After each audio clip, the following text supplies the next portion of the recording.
দেখো মাংসটা পেঁয়াজ আদা রসুন আর সব কিছু কুচিয়ে মেখে রেখেছিলাম।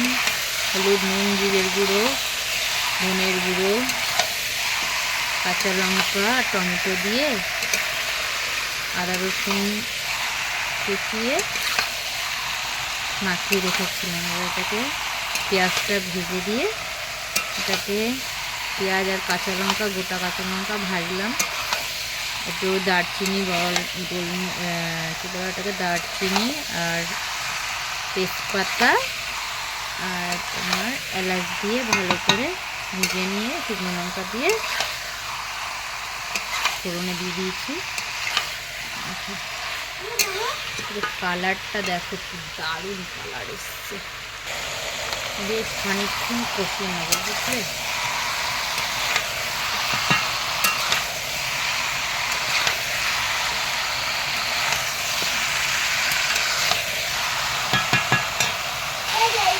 গোটা রসুন দিয়েছি দেখো,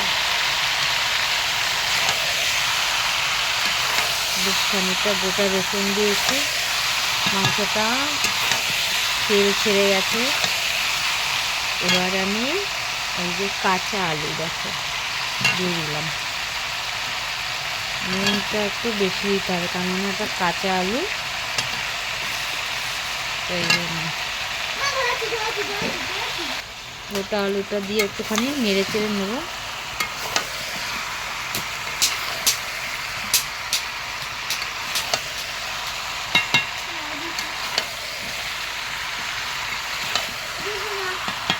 প্রতিদিন তো পেঁয়াজ আদা রসুন বেটে পেস্ট করে খাওয়া হয়, তো আজকে পেস্ট করিনি। আজকে সব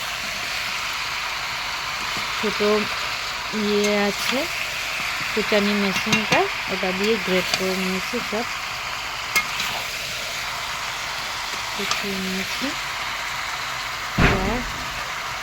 একটু জল দিয়ে এই যে মশলা ধোয়া জলটা দিয়ে দিলাম, দিয়ে একটুখানি ঢেকে দেব। ঢেকে দিলে এটা মজে যাবে। ঢেকে দিলাম। কাঠের জালে রান্না তো বেশিক্ষণ লাগবে না। ঢাকনা খুলে দিলাম। অনেকটা জল বেরিয়েছে। এটা কষা হবে এই ঝোলটা, তারপরে জল দেওয়া হবে। তো তোমরা কারা কারা ভালোবাসো কাঠের জালে রান্না খেতে কমেন্টে জানিও। কাঠের জালে মাংসের টেস্টটা কেমন তোমরা কখনো যদি খেয়ে থাকো তাহলে জানবে, আর যদি না খেয়ে থাকো কাঠের জালের রান্না কিন্তু খুব সুন্দর হয়।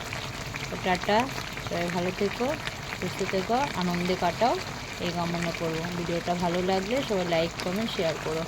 টাটা। হ্যাঁ,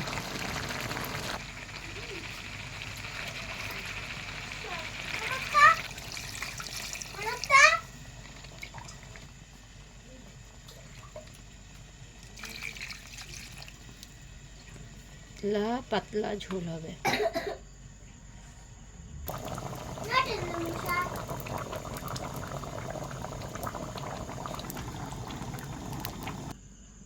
রান্না কমপ্লিট। ঘি গরম মশলা দিয়ে নামিয়ে নিলাম। দেখো কালারটা শুধু দেখো তরকারি। হ্যাঁ বলো, কষা মাংস দিচ্ছি।